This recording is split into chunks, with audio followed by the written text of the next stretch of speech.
तो वो एक मेंटल डिसऑर्डर की तरह बन सकते हैं। अभी आप यहाँ पे एक पिक्चर देख रहे हो कि बहुत ओवरवेट लड़की है, उसकी प्लेट में बहुत सारे बर्गर्स है, उसके प्लेट में बहुत सारा जंक फूड है, और वो उसके मुंह में पानी आ रहा है कि ये सब मुझे खाना है। एक नॉर्मल इंसान ये नहीं खा सकता, इतना सारा खाना नहीं खा सकता। हम लोग कभी, आपने कभी सोचा है कि हम लोग 10 बर्गर इकट्ठे एक प्लेट में लेके बैठते हैं? नहीं, ऐसा नहीं होता। लेकिन जो लोगों को मेंटल डिसऑर्डर्स हो जाते हैं, वो लोग फिर इस तरह के काम करते हैं। हालांकि ये तो एक पिक्चर है, बट एक्चुअल में ये प्रॉब्लम होता है। ठीक है, ये एक्चुअल में ये प्रॉब्लम होता है, और डॉक्टर्स या साइकेट्रिस्ट या साइकोलॉजिस्ट ये सब चीजों को समझते हैं, इन सब चीजों को। आगे हम लोग बात करेंगे binge eating disorder, जो है characterized by the episodes of binge eating that are emotionally distressing and interfere with the quality of one's life। मतलब binge eating disorder यानी कि बीईडी, बेड, ठीक है, एक ऐसा डिसऑर्डर है जो बहुत ज्यादा एपिसोड्स होने के बाद, इमोशनली डिस्ट्रेस होने के बाद, जब आपकी लाइफ को डिस्टर्ब करना शुरू करता है, आपकी लाइफ में इंटरफेयर करना शुरू करता है, उसे हम बोलते हैं बिंज ईटिंग डिसऑर्डर।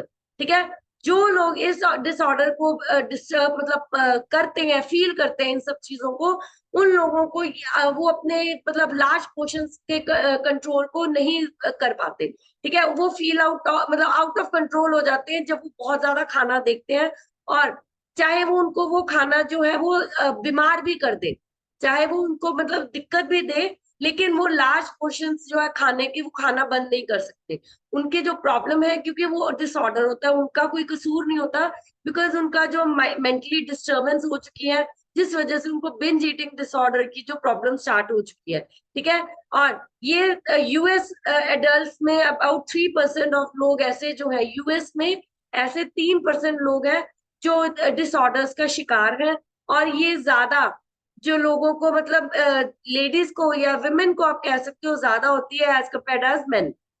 ठीक है, क्योंकि लेडीज जो है वो घर में रहती हैं, जो तो वर्किंग है वो भी है, लेकिन जो लोग हाउस वाइफ है, जो लेडीज, ठीक है, और उन लोगों को जो किसी ना किसी बीमारी का शिकार होती हैं, तो वो ये चीजें जो है, वो आप लोगों को मतलब लेडीज को ये चीजें जो है वो बिंज ईटिंग, मतलब बार बार खाना, एक्स्ट्रा खाना, तो ये चीजें जो है वो बहुत ज्यादा हो जाती है। लेकिन यूएस में ये 3% लोग हैं, लेकिन पंजाब में या इंडिया में आई थिंक बहुत ज्यादा हो चुके हैं।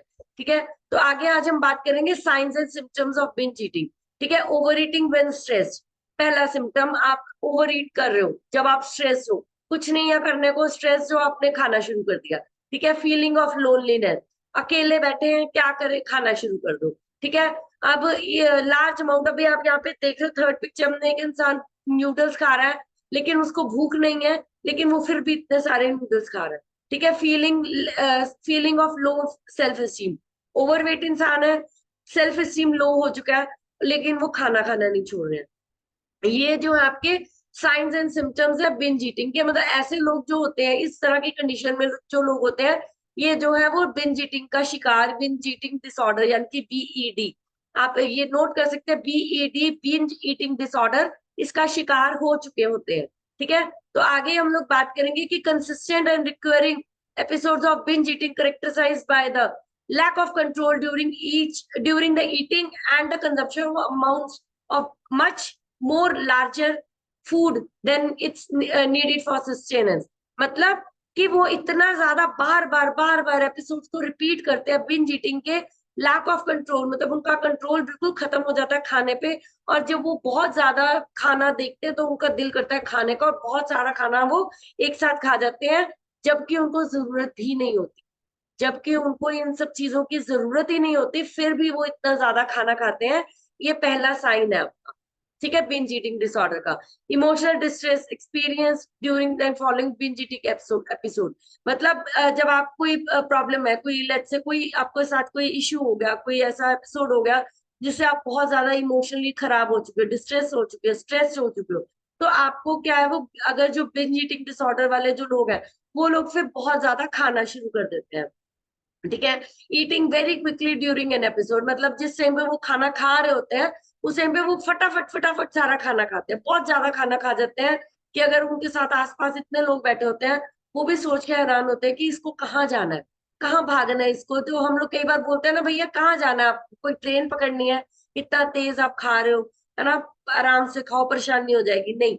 लेकिन वो लोग बहुत ज्यादा खाना खाना शुरू कर देते हैं। ठीक है। Continuing to eat despite feeling uncomfortably full, मतलब कि वो तब भी खाते रहेंगे जब उनको लगेगा कि पेट में डिस्टरबेंस हो चुकी है, खाना उनको हजम नहीं हो रहा है, ठीक है, वो तब भी अपना जो खाना है वो इतना ज्यादा खाना शुरू कर देते हैं कि उनको पता भी होता है कि प्रॉब्लम हो रही है, लेकिन वो डिसऑर्डर का शिकार है, इसलिए ब्रेन उनका नहीं उठा पाता इस चीज को, ठीक है। Engaging in binge eating when even you don't have an appetite, मतलब जब भूख भी नहीं है तब भी आपको बहुत ज्यादा खाने का दिल कर रहा है। कुछ ऐसे एपिसोड्स होते हैं कि मतलब बंदा खाया जा रहा है, लेकिन वो क्या है कि वही फिर वही बात है, वो बीईडी का शिकार होते हैं, इस वजह से उनको ये लगता है कि हमें खाना है, भूख भूख लगी है, ठीक है। Eating alone of embarrassment shame और गिल्ट, मतलब कि अगर आप कहीं बाहर गए हो, ठीक है, अकेले गए हो, ठीक है, और लेकिन आपको मतलब आपके साथ जाने के लिए कोई भी नहीं है, फिर भी आप जो बाहर जाकर खाना खाते हो, वो भी आपको एम्बैरेसमेंट या शेम और गिल्ट, इस तरह की चीजें आपको होनी शुरू हो जाती हैं। लेकिन बिंज ईटिंग का शिकार होने की वजह से उनको ये भी नहीं पता कि वो अकेले बैठ के खा रहे हैं और किस तरह से खा रहे हैं, वो ये प्रॉब्लम स्टार्ट हो जाती है। और self loading and disgust after binge eating episode, मतलब उनको जब वो बिंज ईटिंग कर चुके होते हैं, जब उनका खाना पीना खत्म हो चुका होता है, तब भी डिस्गस्टिंग उनको फीलिंग भी आती है, ठीक है, वो खुद को कोसते भी है कि मैंने ये क्यों किया, लेकिन फिर वही बात, वो बिंज ईटिंग डिसऑर्डर का शिकार है यानी कि बीईडी, ठीक है, तो वो उनको ये डिस्गस्टिंग सिचुएशन के बाद भी वो हर बार ये सोचेंगे कि अगली बार नहीं खाएंगे, लेकिन वो फिर वहीं चले जाते हैं, क्योंकि ये मेंटल डिसऑर्डर है, ये नॉर्मल कंडीशन नहीं है, ये मेंटल डिसऑर्डर है, ठीक है। It is also important to note that binge eating disorder diagnosis requires episodes occurring at least every week for a minimum of 3 months, मतलब एक इंसान अगर 3 महीने के लिए हर मतलब आप उसको हर 3 महीने के लिए हर हफ्ते दर हफ्ते बिंज ईटिंग करते हुए देख सकते हो, देख रहे हो, इसका मतलब वो इंसान जो है वो डिसऑर्डर का शिकार है। इसका मतलब अगर वो 3 महीने से हर हफ्ते दर हफ्ते इतना खाना रूटीन में खा रहा है, तो इसका मतलब आपको ये पता लग जाएगा कि ये इंसान जो है बीईडी यानी कि बिंज ईटिंग डिसऑर्डर का जो शिकार है, और ये डायग्नोसिस का फर्स्ट स्टेप है उसका। अगर साइकोलॉजिस्ट या साइकाइट्रिस्ट के पास आप लेके जाओगे, तो वो आपको झट से बता देगा कि आप 3 महीने से वो इतना खाना खा रहा है, तो वो इसका मतलब उसको बीईडी की प्रॉब्लम स्टार्ट हो चुकी है, ठीक है। when mental health professional is assessing out for binge eating disorder, they will rule out anoxia and bulimia, ये दो ऐसे डिसऑर्डर्स हैं जो उनको डायग्नोसिस करे जाते हैं, ठीक है। और ये मतलब एक डिसऑर्डर उनके एंजाइटी का डिसऑर्डर भी हो सकता है, मूड मूड की वजह से भी हो सकता है, बायोपुलर और डिप्रेशन, ये दो कंडीशन में ये एनोक्सिया और बुलिमिया, ये दो डिसऑर्डर्स जो है वो उन लोगों को हो जाते हैं जो बिंज ईटिंग के आगे मतलब शिकार, मतलब बिंज ईटिंग के और भी उसके जो पार्ट्स हैं, मतलब आगे उनके उनको क्लासिफाई किया गया है दो पार्ट्स में, एनोक्सिया और bulimia. For example some folks experiencing anxiety में turn to food comfort for distress, ठीक है, मतलब अगर कोई इंसान एंजाइटी में है, कोई परेशान है, डिप्रेस है, वो क्या, वो खाने को कंफर्ट समझना शुरू कर देते हैं, ठीक है। जब उनको डिस्ट्रेस मतलब होता है, ऐसे डिस्ट्रैक्शंस होते हैं या वो डिस्ट्रेस होते हैं, तो वो खाने को अपना दोस्त समझ लेते हैं और वो खाना खाना शुरू कर देते हैं, ठीक है। But if this is isn't a weekly occurrence, this behavior will not meet the criteria of binge eating disorder, मतलब अगर कभी कभी ऐसा हो गया, कभी कभी हम लोगों के साथ भी होता था, ठीक है, हम लोगों के साथ भी होता था कि बहुत ज्यादा डिस्ट्रेस है, खा लेते हैं, लेकिन अगर ये हफ्ते दर हफ्ते बार बार नहीं हो रहा, इसका मतलब वो बिंज ईटिंग डिसऑर्डर के शिकार नहीं है। आप ये नहीं सोच सकते कि वो एक दिन आपने किसी को गलत खाते हुए या बहुत ज्यादा खाते हुए देख लिया तो आप उसको ये जजमेंट कर लो कि इसको बिंज ईटिंग डिसऑर्डर की प्रॉब्लम है, ऐसा नहीं है। आपने एटलीस्ट 3 हफ्ते इस चीज को देखना है, ठीक है। Additionally if binge eating episodes occur during the depressive episode, they may not meet the criteria of binge eating disorder depend upon the frequency of occurrence, मतलब अगर कोई इंसान डिप्रेस है, कोई प्रॉब्लम में है, ठीक है, आप अगर वो उस डिप्रेशन के चक्कर में कुछ खा रहा है, लेकिन वो मतलब फिर वही बात कि वो वीकली अकरेंस नहीं हो रहा, बार बार नहीं हो रहा, तो एक बार या दो बार आपने उसको देखा, इसका मतलब ये नहीं है कि जजमेंट दे दी जाए कि वो बिंज ईटिंग डिसऑर्डर का शिकार है, नहीं ऐसा करना।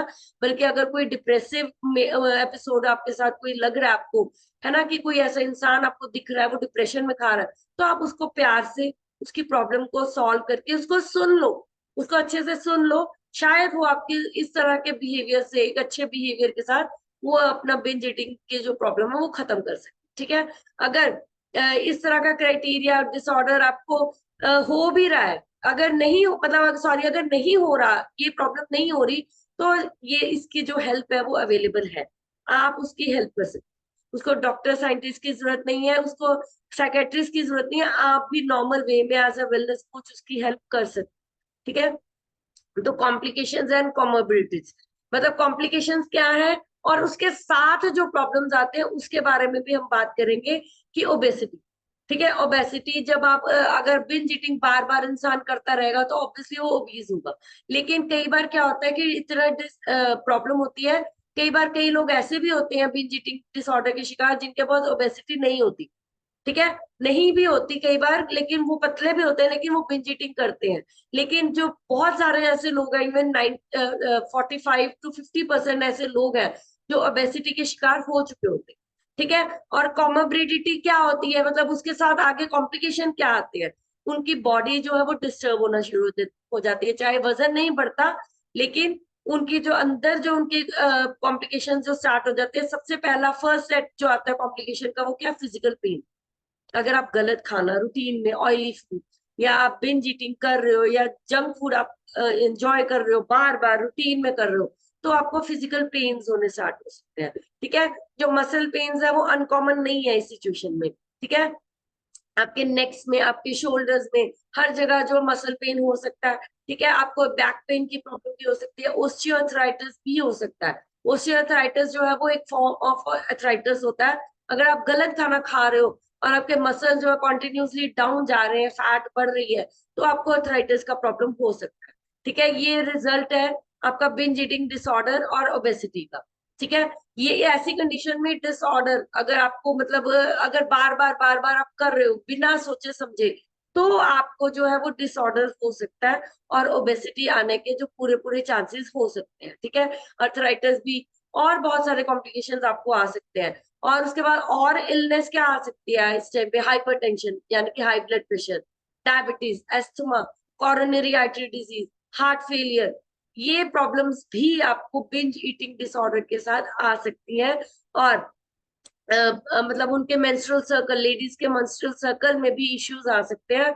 और वो सबसे बड़ी प्रॉब्लम क्या है, ओबेसिटी के साथ उनको पीसीओएस, यानी कि पीसीओडी या पीसीओएस जो हमने कवर किया था, वो प्रॉब्लम भी लड़कियों को आ सकती है। तो आपने, या आपके साथ जो लोग हैं, जो आप जिनसे बात कर रहे हो, उन लोगों को भी आप इन चीजों से बचा सकते हो। हम तो नहीं है, हम तो हर्बल वाले हैं, हम लोग ये काम नहीं करते, है ना। तो आगे हम लोग बात करेंगे कि prevalence of binge eating disorder, incidence क्या हो सकते हैं। ठीक है, कि मतलब किन किन को हो सकता है। B.Ed effects people of all ages, चाहे वो जेंट्स है चाहे लेडीज है, लेकिन लेडीज को ये प्रॉब्लम ज्यादा हो सकती है। It is common for then breast cancer, HIV and schizophrenia, मतलब भूलने की शक्ति, जो मतलब आपकी जो, जिसे याददाश्त बोल देते हैं। ठीक है, वो प्रॉब्लम भी हो सकती है, ब्रेस्ट कैंसर या एचआईवी की आपको या आपके लोगों को हो सकता है। Approximately 28.4% of people with BED are receiving treatment for their disorders, मतलब जो लोग बीईडी के शिकार हैं वो कहीं ना कहीं किसी मेंटल डिसऑर्डर्स के ट्रीटमेंट्स भी ले रहे हैं। 28.4% लोगों को ऐसे उन्होंने मतलब जज किया है, या उन्होंने रिसर्च किया है, सर्वे के अकॉर्डिंग उनको पता चल रही है। ठीक है, about 24 million people are struggling with binge eating disorder in US. 24 million people जो है वो यूएस में इस बीईडी के शिकार हो चुके हैं ऑलरेडी। ठीक है, about 10 to 15% of overweight and mildly obese people who try to various fat diets and programs to shed extra weight are binge eaters, मतलब जो लोग फैट डाइट्स या कोई वेट शेड करने के प्रोग्राम्स में, है ना, ज्यादा इन्वॉल्व होते हैं, वो 90%, मतलब उन्होंने 10 to 15% लोगों को ये बोला है कि वो लोग जो है वो बिंज ईटर्स होते हैं। शिकार नहीं होते, लेकिन ऑलरेडी वो बिंज ईटर्स होते हैं। तो हम लोग हर्बल लाइफ न्यूट्रिशन वाले हैं, हम लोगों ने अपनी बिंज ईटिंग को भी कंट्रोल करना है, ओवरऑल लोगों को भी ध्यान रखना है कि ये जो आपके सामने हम स्टैटिस्टिक्स लेके आ रहे हैं, हमने इन स्टैटिस्टिक्स को कम करना है। ठीक है, हम क्लैप करेंगे हर्बल लाइफ न्यूट्रिशन के लिए, हम आकिल सर के लिए, अपने कोचिज के लिए, और हम अपने डॉक्टर्स और साइंटिस्ट के लिए जिन्होंने इतना अच्छा न्यूट्रिशन हमारे लिए बनाया है, ठीक है, ताकि हम लोग गलत खाना ना खाएं और हम बीईडी यानी कि बिंज ईटिंग डिसऑर्डर से खुद भी बचें और अपने लोगों को भी बचा सकें।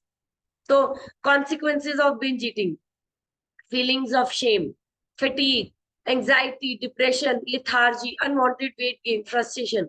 मतलब क्या कॉन्सिक्वेंसेस हो सकते हैं अगर आप बिंज ईटिंग कर रहे हो। पहले भी हमने ये चीज बात की कि पहले खाना खा लेते हैं, फिर शेम, मतलब शर्म भी आने लग जाती है कि क्यों खाया। जैसे वो भी आप इमोजी देख रहे हो, वो माथे पे हाथ मार रहा है कि क्यों खा लिया मैंने, है ना। या एंग्जाइटी है, डिप्रेशन है, वो परेशान है, ठीक है। लिथार्जी होनी शुरू हो गई, थकना, फटीग, ठीक है। अनवांटेड वेट गेन हो गया, फ्रस्ट्रेशन हो रही है, फटीग हो रही है। ये सब चीजें जो है वो ये आगे आगे ये प्रॉब्लम आपको क्रिएट कर सकती है, ठीक है। कॉन्सिक्वेंसेस क्या है? वही वही चीजें: feeling of shame, self heartedness, ठीक है, कि अपना दिल खुद ही छोड़ देते हैं लोग, है ना। Anxiety, depression, physical discomfort, gastro intestinal distress, मतलब कि इतना ज्यादा खा लेते हैं कि इंटेस्टाइन्स ही खत्म हो जाती है, खराब हो जाती है, ठीक है। हमने अभी एक इंटेस्टाइन्स के ऊपर भी हमने किया था सेशन, उसमें भी यही बताया गया था कि अगर आप ज्यादा खाना खा रहे हो तो आपके इंटेस्टाइन्स है, जो आपके गट हेल्थ जिसे हम बोलते हैं, वो वीक हो सकती है। Lethargy, fatigue, loneliness, frustration, unwanted weight gain. तो साइकोलॉजी क्या है आपके, मतलब मैंने स्टार्टिंग में बोला कि बिंज ईटिंग जो है एक डिसऑर्डर भी हो सकता है, ठीक है। इसके पीछे की साइकोलॉजी क्या है, कि क्या रीजन है, कि साइकोलॉजिकल कॉजेज कॉजेज ऐसे क्या होते हैं कि आप लोग बिंजिंग करना स्टार्ट कर देते हो। एंजाइटी, स्ट्रेस या depression: normally when a person over eats they are unable to control their hunger pangs.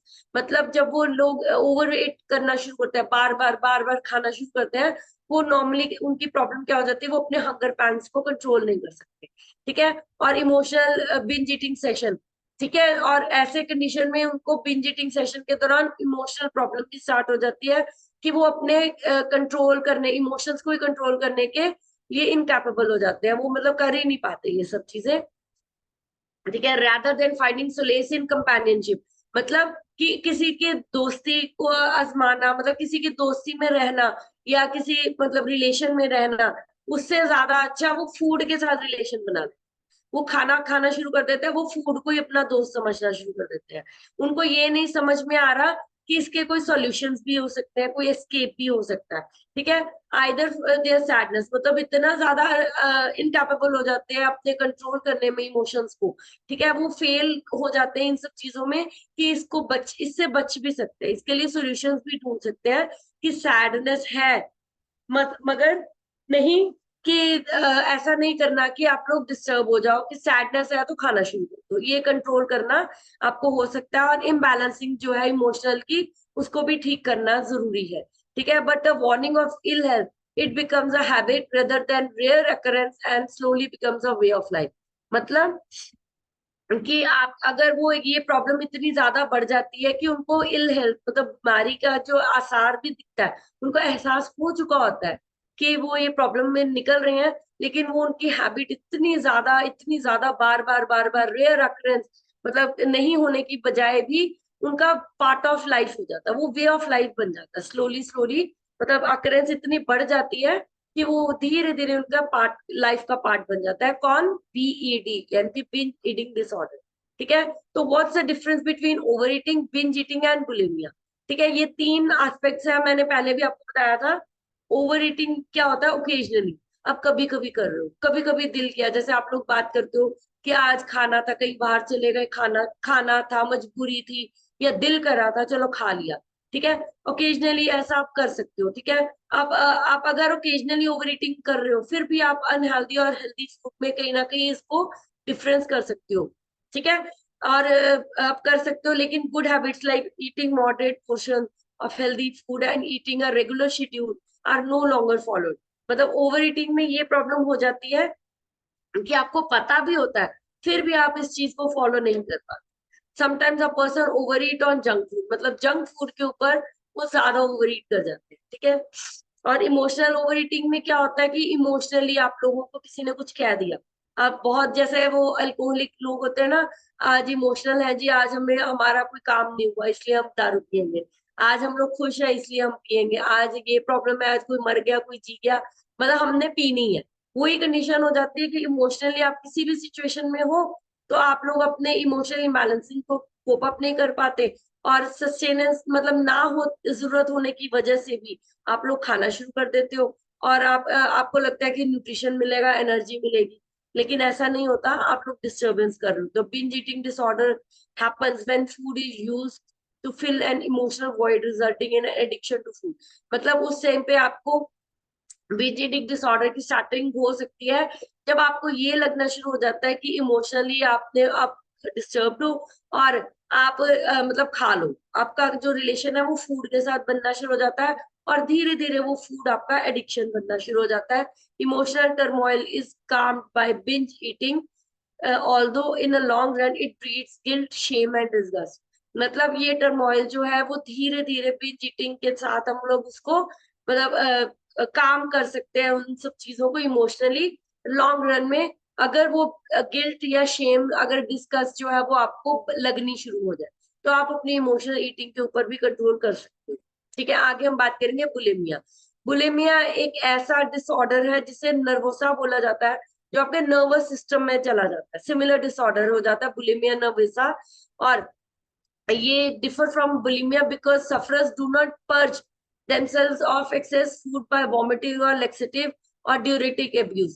मतलब कि वो इतना ज्यादा उनका नर्वस सिस्टम वीक हो जाता है कि वो उनको वॉमिटिंग भी आ रही है, वो कोई ना कोई ऐसी चीजें भी यूज कर रहे हैं जिससे वो चीजें मतलब जैसे हम बोल देते हैं कि डिटॉक्सिफिकेशन करनी है, कोई लैक्सेटिव जो चीजें हैं वो खाना शुरू कर देते हैं, टॉक्सिक चीजें खाना शुरू कर देते हैं, जिससे वो खाना पीना जो किसी तरीके बाहर निकल जाए। लेकिन वो क्या है कि बुलिमिया का शिकार हो चुके होते हैं, उनको वो करके फिर वहीं पे आ जाते हैं, वो डिसऑर्डर बन जाता है उनके लिए, नर्वसा डिसऑर्डर। ठीक है, तो कॉजेज, जेनेटिक्स, अगर आपके पेरेंट्स या मतलब किसी के पेरेंट्स ज्यादा खाते हैं, या फैमिली में कोई ऐसा इंसान है वो जेनेटिकली भी आपके अंदर आ जाता है, साइकोलॉजिकल इश्यूज हो जाता है, बायोलॉजिकल इनडॉमिनिटीज हो जाती है, ये सब कॉजेज है। ठीक है, तो कॉमन बिंज ईटिंग डिसऑर्डर क्या है कि साइकोलॉजिकल रिस्क फैक्टर्स। ठीक है, almost half of the binge eaters suffer from depression. जो लोग डिप्रेशन के शिकार होते हैं वो कहीं ना कहीं बिंज ईटर्स भी होते हैं, ये साइकोलॉजिकली उनको लगता है कि हम डिप्रेशन में है ना, वो खाना शुरू कर देता है। जैसे हमने पहले भी बात की कि वो उनका रिलेशन जो है वो लोगों के साथ कम, खाने के साथ ज्यादा हो जाता है, अकेले बैठ के खाना शुरू कर देते हैं। डाइट को कंट्रोल एंड डिप्रिवेशन, जो लोग एकदम एक्सट्रीम फॉर्म में डाइटिंग करते हैं, ठीक है, जो बहुत ज्यादा डाइटिंग, जैसे हम लोग हर्बल वाले जो लोग हैं, हम लोग कभी भी किसी को ये बोलते हैं कि आपने खाना पीना छोड़ना है? नहीं बोलते, हम लोग तो ये बोलते हैं कि ये खाओ और ये ना खाओ। तो अगर जो लोग जैसे कई लोग कीटो डाइट्स या फैट डाइट्स ये लोग करते हैं, ये लोग इस तरह से इतना डाइटिशियंस उनको एक्सट्रीम फॉर्म में डाल देती है कि आपको ये नहीं खाना, ये नहीं खाना, ये नहीं खाना, है ना, तो वो ऐसे लोग जो हैं वो बिंज ईटिंग के कॉमनली शिकार हो जाते हैं, प्रोन हो जाते हैं इस डिसऑर्डर के। Biological risk factors, biologically abnormalities होनी शुरू हो जाती है कई बार लोगों में, मतलब उनकी बॉडी में ऐसे कोई चीजें आनी शुरू हो जाती है जिसकी वजह से उनका मेटाबॉलिज्म है या जो न्यूरो है वो इन्वॉल्व होना शुरू हो जाते हैं उन सब चीजों में, वो बायोलॉजिकली अनफिट हो जाते हैं और वो बिंज ईटिंग करना शुरू कर देते हैं फॉर सम रीजन। ठीक है, तो आगे हम लोग बात करेंगे कि बिंज ईटिंग डिसऑर्डर जो है वो उनके ट्रीटमेंट और थेरेपीज क्या है। आपको साइकोलॉजिकली एडवाइस लेना है। अभी आप देख रहे हो कि एक लेडी बैठी है, बहुत ओवरवेट है, उसके हाथ में क्या है, जंक फूड है, पेस्ट्री आई थिंक। ठीक है, और लेकिन वो डॉक्टर के सामने बैठी है, लेकिन वो जो डॉक्टर है, जो साइकोलॉजिस्ट है, वो उनको एडवाइस कर रही है।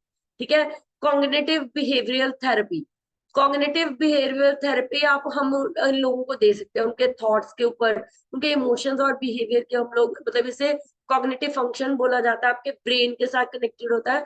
साइकोलॉजिकली हम लोग उनको धीरे धीरे या फिजिकली या आपको उनके थॉट्स को प्रोसेस करके हम लोग इमोशंस को कंट्रोल करके ये थेरेपी के थ्रू हम उनका बिंज ईटिंग जो है वो ठीक कर सकते हैं।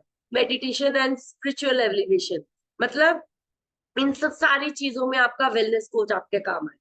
ठीक है, ओवरऑल हम लोग अगर बात करें कि हम लोग आपको सेशंस के थ्रू आप लोग मतलब अभी आप खुद भी वेलनेस कोच हो, आप भी धीरे धीरे अपने लोगों को ये चीजें बोल सकते हो। ठीक है, आप मेडिटेशन करो, स्पिरिचुअली आप इन्वॉल्व हो जाओ, या आप ही उनके कॉग्निटिव बिहेवियरल थेरेपी के ऊपर काम कर सकते हो, साइकोलॉजिकली उनको एडवाइस कर सकते हो। उनको साइकोलॉजिस्ट की या डॉक्टर्स की जरूरत नहीं है। एज अ वेलनेस कोच हम भी अपने लोगों की हेल्प कर सकते हैं। आप रेडी हो इन सब चीजों के लिए? आप साइकोलॉजिकली लोगों की हेल्प करने के लिए रेडी हो? तो आप ही अपनी तो छोड़ ही चुके हैं, हम लोगों की भी छुड़वा सकते हैं, ठीक है? तो आगे साइकोलॉजिकल एडवाइस का मतलब क्या होता है कि आप उनके इंटरपर्सनल इश्यूज को, उनके रिलेशनशिप्स विद फैमिली, उनके फ्रेंड्स को, आप उन सब चीजों को, इंटरेस्ट या नियर वंस के, उन सब चीजों को जो है आपको हील करने की आदत डाल, उनकी हील करने की कोशिश करो, ताकि वो साइकोलॉजिकली बिंज ईटिंग को छोड़ दे। ठीक है? कॉग्निटिव बिहेवियरल थेरेपी यानी कि सीबीटी एक ऐसी टेक्निक है जो आपके मेथड्स को मॉनिटर करती है, आपके चेंजिंग मतलब ईटिंग बिहेवियर्स में चेंज करती है। ये आपको सेल्फ हील करने में हेल्प करती है। इसमें आपके वेलनेस कोचेस जो है वो आपको सेल्फ हीलिंग सिखाएंगे, फिर आप खुद को सेल्फ हील कर पाओगे और अपने लोगों को भी आप कर सकते। ठीक है? और मतलब वो सेल्फ हील करेंगे, आपको खाना नहीं देंगे। जैसे अगर फॉर एग्जाम्पल हम बच्चों की बात करते हैं, कहीं ना कहीं हम बच्चों को ये चीज बोलते हैं कि आप ये कर लो, हम आपको चॉकलेट दे देंगे, ऐसा कर लो, ये कर देंगे, हम ये नहीं हम करना। बच्चे फ्यूचर में इन सब चीजों का शिकार हो सकते हैं। एंटी डिप्रेशन मेजर, हम उनको एंटी डिप्रेशन मेजर्स दे सकते हैं। ठीक है? उनको हैप्पीनेस, जैसे हमने पहले भी बात की, आप प्यार से उनको देखो, समझो, समझने की कोशिश कर सकते हैं, ताकि उनका डिप्रेशन जो है कहीं ना कहीं रिड्यूस कर सके। ठीक है? उनकी जो सैडनेस है वो कहीं ना कहीं डिसअपेयर होनी शुरू हो जाएगी, और उनके जो सेल्फ एस्टीम पार्ट है वो भी कहीं ना कहीं नेगेटिव पार्ट ईटिंग पैटर्न से दूर हो जाएगा। ठीक है? उनके एस्टीम पार्ट पे काम करना है, और उनके नेगेटिव ईटिंग पैटर्न्स के ऊपर काम करना है, ताकि वो नेगेटिव ईटिंग पैटर्न्स जो है वो चले जाएंगे वहां से। मेडिटेशन या स्पिरिचुअल एलिवेशन आप उनको दे सकते हो। ठीक है? जो ऐसे लोग होते हैं इनको जरूरत होती है लेकिन वो कर नहीं पाते, लेकिन आप उनको बात करके, उनको रिलैक्स करके, उनके इमोशनल टर्मोइल, जब उनके पास ऐसा कोई अटैक इमोशनली होता है, तो ऐसी कंडीशन में आप उनको मेडिटेशन या स्पिरिचुअली आप उनको एलिवेट कर सकते। ठीक है? तो how to come overcome this binge eating disorder? Avoid tempting foods, never skip your meals, include a healthy fat and beat the boredom. मतलब कि आपको क्या करना है, आपको टेम्पटेशंस को अवॉइड करना है। ठीक है? आपने अपने किचन में, अपने घर में कभी भी जंक फूड, या आजकल जैसे वो चल रहे हैं आपके प्रोसेस स्नैक्स है, या जिसे हम बोलते हैं कि आपके फ्रोजन स्नैक्स है, उन सब चीजों को अपने फ्रिज में, अपने घरों में नहीं रखना। डिजर्ट्स को, आइसक्रीम्स को, चॉकलेट्स को, इन सब चीजों को अवॉइड करना, अपने अपने किचन में अनहेल्दी स्नैक्स को। ठीक है? Focus on what ever you eat, आपने क्या खा रहे हो उसके ऊपर फोकस रखना है, इंस्टेड ऑफ ईटिंग माइंडलेसली। आपने माइंडफुल ईटर बनना है। ये बहुत बार हम लोग अपने सेशंस में बात कर चुके हैं। आपने स्लो डाउन करना है और रेलिश करना है।